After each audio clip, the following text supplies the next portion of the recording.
జన్మతః వృత్తి వ్యాపారాలు అంటే ఏంటి సార్? జన్మతః వృత్తి వ్యాపారాలు. ఓకే. బాస్ ఇక్కడ ఫన్ విత్ నాలెడ్జ్ ఎవరో ఒకరు. జన్మతః వృత్తి వ్యాపారాలు అంటే ఏంటి సార్? ఇక్కడ ఏమవుతుందంటే ఇక్కడ చాతుర్వర్ణం మయా సృష్టం అని చెప్పి భగవద్గీతలో శ్రీకృష్ణుడు చెప్తాడు. అంటే 4 వర్ణాలు నేనే తయారు చేశాను. నా సృష్టి మాత్రమే. బ్రాహ్మణ, క్షత్రియ, వైశ్య, శూద్రులు. ఓకే. బ్రాహ్మణ, క్షత్రియ, వైశ్య, శూద్రులు అనేది ఏర్పడింది. అయితే వీళ్ళందరూ కూడా ఇప్పుడు పాయింట్ ఏంటంటే జన్మతః వేరు, కర్మతః వేరు.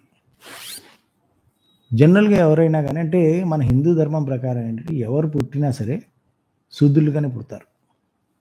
ఎవరు పుట్టినా బేసికల్‌గా శూద్రులుగానే పుడతారు. సో, జన్మతః.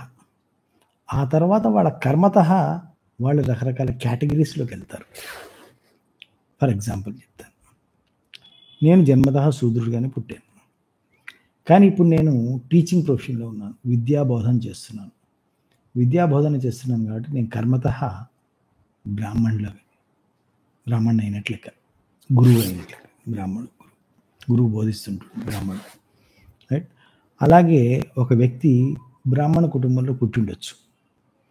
ఆ బ్రాహ్మణ కుటుంబంలో పుట్టిన తర్వాత ఆ వ్యక్తి ఆర్మీలోకో, పోలీసులోకో ఎళ్ళుండొచ్చు.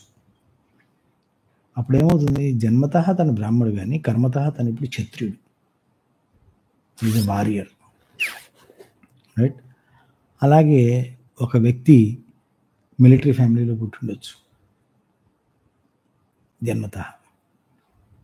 తను మిలిటరీలో వెళ్ళటం, పోలీస్ డిపార్ట్మెంట్‌లోకి వెళ్ళటం ఇష్టం లేక వ్యాపారం చేస్తుండొచ్చు. సో, ఈజ్ కర్మతః వైశ్యుడు. వ్యాపారి. అలా వేరే వేరే ప్రొఫెషన్స్‌లోకి వెళ్ళుండొచ్చు. So, that is what it is. So, జన్మతః వృత్తి వ్యాపారాలు అంటే ఏంటంటే వాళ్ళ కుటుంబంలో, వాళ్ళ వంశంలో రెగ్యులర్‌గా వాళ్ళ వంశంలో ఏదైతే ఒక స్కిల్‌ని అది వడ్రంగి కావచ్చు, కుమ్మరి కావచ్చు, కంసాలి కావచ్చు, కమ్మరి కావచ్చు. ఏదైనా సరే ఒక వృత్తిని తరతరాలుగా వాళ్ళు ఫాలో చేస్తూ ఉంటే అది ఆ వంశంలో గనుక మీరు జన్మిస్తే అది జన్మతః మీ యొక్క వృత్తి వ్యాపారం కింద పరిగణించబడుతుంది. అయితే ఇప్పుడు మారుతున్న కాలమానానికి అనుసరంగా ఈ జన్మతః వృత్తి వ్యాపారాలు ఎవరు కూడా 99.9% ఎవరు చేయట్లేదు. అందరూ మారిపోతున్నారు. మొన్న హెయిర్ కటింగ్ షాప్‌కెళ్తే ఆ అబ్బాయి వాపోతున్నాడు.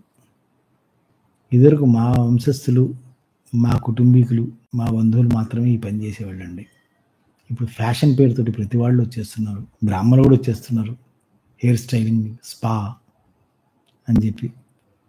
So, there is no limitation that ఒక వృత్తి ఒక వంశస్థులే వీళ్ళే చేయాలి, వీళ్ళే ఇలా చెయ్యాలి అని చెప్పి అని వాపోతున్నాడనమాట. ఓకే.